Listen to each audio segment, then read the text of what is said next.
અલગ અલગ જે સંપ્રદાય છે તેમના પર શંકરાચાર્ય સદાનંદ સરસ્વતી વિફર્યા છે। સનાતન ધર્મને બદનામ કરનારાઓને જાકારો આપો તેવું શંકરાચાર્યએ નિવેદન આપ્યું। સાથે એવું પણ કહ્યું કે સનાતન ધર્મને હાનિ પહોંચાડવાના પ્રયાસો થઈ રહ્યા છે। અશાસ્ત્રીય સંપ્રદાયોએ ધાર્મિક પ્રદૂષણ ફેલાવ્યું, ધાર્મિકતાનો વેશ પહેરીને ધર્મ વિરુદ્ધ મિલાવટ કરી છે। સાથે એવું પણ કહ્યું કે સ્વામિનારાયણ સંપ્રદાય સામે તેમણે રોષ પણ વ્યક્ત કર્યો છે। શંકરાચાર્યએ રોષ વ્યક્ત કર્યો છે। ગુજરાતમાં વર્તમાનમાં 100 થી 200 વર્ષથી શરૂ થયું છે। આ સંપ્રદાય કહે છે કે હનુમાનજી સ્વામિનારાયણના દાસ છે। નામ સનાતન ધર્મનું અને કામ ધર્મને બદનામ કરવાનું। પાખંડનો વિનાશ થવો જોઈએ। સાથે તેમણે માંગ કરી કે જે બ્રહ્માકુળની માન્યતાઓ છે તેમના ઉપર પણ તેમણે પ્રહાર કર્યા હતા। अशास्त्रीय संप्रदायों ने भी धार्मिक प्रदूषण फैलाया है, वो भी दूर करना चाहिए, अन्यथा हमारा पतन होगा। एक इस्कॉन वाले हैं, आप लोगों को ऐसा लगता है कि हरे राम कीर्तन करके बड़ी जागृति पैदा कर रहे हैं। बड़ा षड्यंत्र है। ईस्ट इंडिया कंपनी आई थी व्यापार करने के लिए, पूरे देश में कब्जा कर लिया अंग्रेजों ने। इसी तरह से ये षड्यंत्र कर रहे हैं। धर्म का चोला ओढ़ करके इस्कॉन वाले भी सनातन धर्म को वो कभी हिंदू नहीं कहते। वर्तमान में क्या 100, 200, 300, 400 साल से एक स्वामीनारायण संप्रदाय है।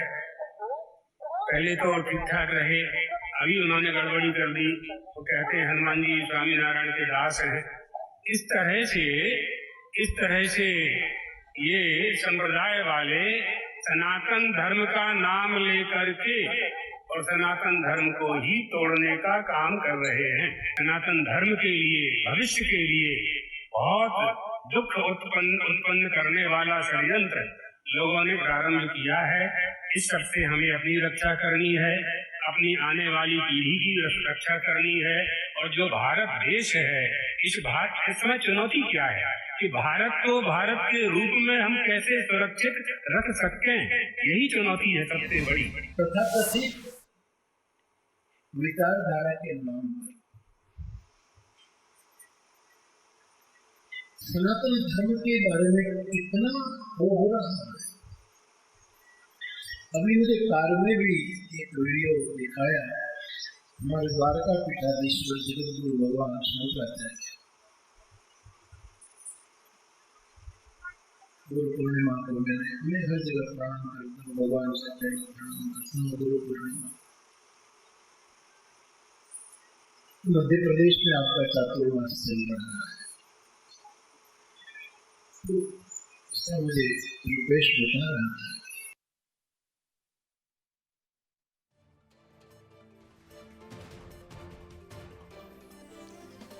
તો ખાસ શંકરાચાર્યજીએ અલગ અલગ સંપ્રદાય પર રોષ વ્યક્ત કર્યો છે। ખાસ તો સ્વામિનારાયણ સંપ્રદાય અને બ્રહ્માકુમારી પર કહ્યું કે તેઓ ખાસ જે શિખામણ આપી રહ્યા છે, ધર્મની વાતો નથી કરી રહ્યા, પરંતુ ધર્મ વિરુદ્ધ લોકોને લઈ જઈ રહ્યા છે। સાથે તેમણે એ પણ કહ્યું કે જે સનાતન ધર્મનું વચન પાળવાનું કે સનાતન ધર્મને અમલમાં મૂકવાની વાતો કરે છે, તેઓ એવું કહે છે કે હનુમાનજી સ્વામિનારાયણના દાસ હતા। કારણ કે ગુજરાતમાં 100 થી 200 વર્ષ જૂનો આ સંપ્રદાય છે, તો પછી તે હનુમાનજીના દાસ કઈ રીતે હોઈ શકે? તે ખોટી ભ્રામક વાતો જે છે લોકોમાં ફેલાવી રહ્યા છે। સાથે એવું પણ કહ્યું કે બ્રહ્માકુમારી, શિવજી અને શંકરજી બધું અલગ અલગ છે। શિવ શબ્દનો અર્થ નથી સમજતા અને વ્યાખ્યાન કરે છે બ્રહ્માકુમારીઝમાં, અને લોકોને ગેરમાર્ગે દોરી રહ્યા છે।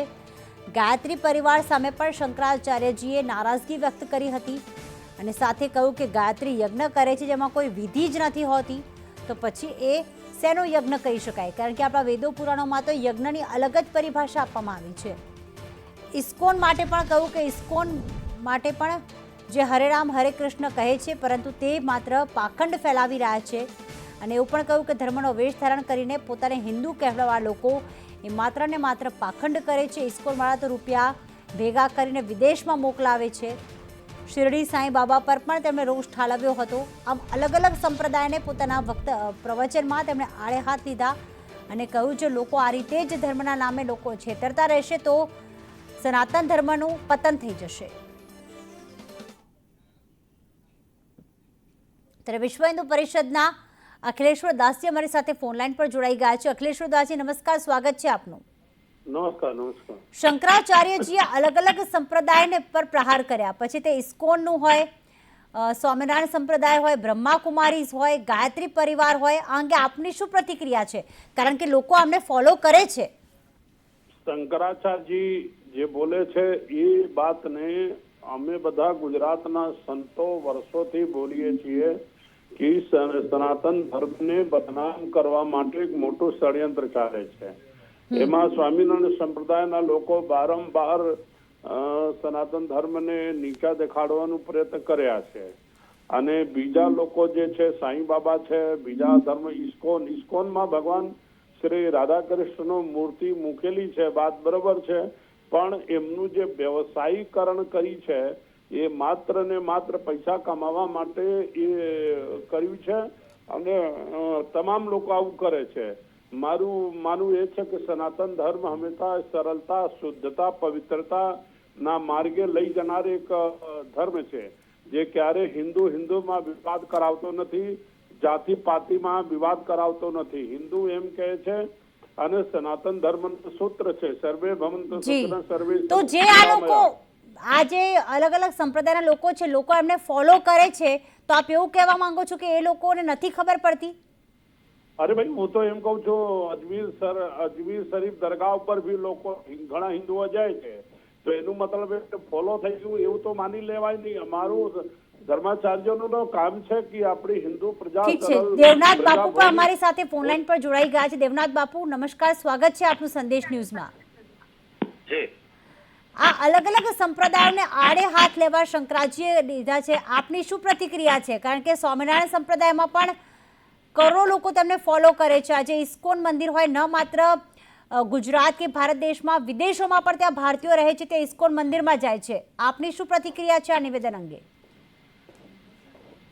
ફોલો કરવાથી કોઈ ધર્મ નથી બની જતો ને ફોલો કરવાથી કોઈ સંપ્રદાયો નથી થતા. એનો મતલબ કે તમારી પાસે કોઈ આવે છે એટલે એ કોઈ તમારો થઈ ગયો એવો નથી. ફોલો કરે છે એ બરોબર છે, એનો મતલબ નથી કે તમારો સંપ્રદાય થઈ ગયો છે કે તમારો પંથ થઈ ગયો છે. ચલો, આ તો આ બધા જે સંપ્રદાયો છે જેટલા પણ નામ લીધા છે ટોટલ તારે કોઈ 100 વર્ષને આવે છે, કોઈ 150 વર્ષને આવે છે, કોઈ 200 વર્ષની આજુબાજુ છે, કોઈ લાંબી એની આવ્યો જ નથી. આ બધા પોતપોતાનો ચલાવીને બેઠા છે કે ધર્મનો સારી રીતે પ્રચાર કરે છે એ બરોબર છે, પણ સનાતન ધર્મને ગેરમાર્ગે દોરે તો એ સારો નથી. મને લાગે કોઈ સારો કામ કરે છે, સારી રીતે ચલાવે છે, ધર્મનો પ્રચાર પ્રસાર સનાતન ધર્મનો કરે છે તો વાંધો નથી. પણ સનાતન ધર્મની જ્યાં ટીકા કરે કે અથવા તો સનાતન ધર્મને ક્યાં નુકસાન પહોંચાડતો હોય તો એને ચોક્કસ રોકવાની જરૂર છે. અને કોઈ બી એવા સંપ્રદાય હોય, આપણે જોયો હશે સ્વામિનારાયણ સંપ્રદાય થોડા પહેલા આપણે આખે ગુજરાતના અંદર રોજ હિન્દુ દેવી દેવતાનો ગાળા આપવાની, હિન્દુ દેવી દેવતાઓ ટીકા ટિપ્પણીઓ કરવી એ સારી નથી. તમે સૌ કરો છો, વેલકમ. તમે સનાતન ધર્મનો પ્રચાર પ્રસાર કરો છો એ પણ સારો, પણ તમે સનાતન ધર્મનો વિરોધ કરવા લાગો, એને અંદર રહી અને એના પાયા ઉપેસી તમારો જે તમે. ઠીક છે. દેવનાથ બાપુ, એક પ્રશ્ન એ છે કે આપે સ્વામિનારાયણ સંપ્રદાયને એવું કહ્યું, શંકરાચાર્ય બ્રહ્માકુમારીઝનું પણ કહ્યું છે.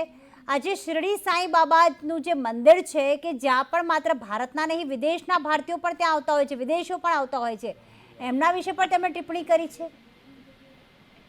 નહીં, સાંઈ બાબા તો કોણ નથી જાણતો? એ મુસ્લિમ નથી હતા, એ કોઈ હિન્દુ નથી હતા. તમે માનો છો એ તમારે એ વ્યક્તિગત છે, પણ એવો તો તમે કોકને બધાને ઉપર થોપી તો ના દો કે તમે બધા પૂજા કરો, તમે બધા એને માનો, એવો તો ના ચાલે ને.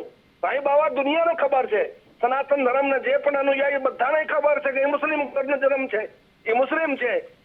આ મુસ્લિમ હોય ત્યારે હિન્દુ મંદિરોની અંદર કેવી રીતે બેસાડી શકાય? શું આવું સનાતન ધર્મ તમને ઇજાજત આપે છે? આપનું એવું માનવું છે દેવનાથ બાપુ કે સાંઈ બાબા હોય, બ્રહ્માકુમારીઝ હોય, સ્વામિનારાયણ સંપ્રદાય હોય કે પછી ગાયત્રી પરિવાર હોય, સનાતન ધર્મમાં માનનારા લોકોને એમના અનુયાયી ન બનવું જોઈએ, ત્યાં મંદિરોમાં ન જવું, એવું આપ કહો છો?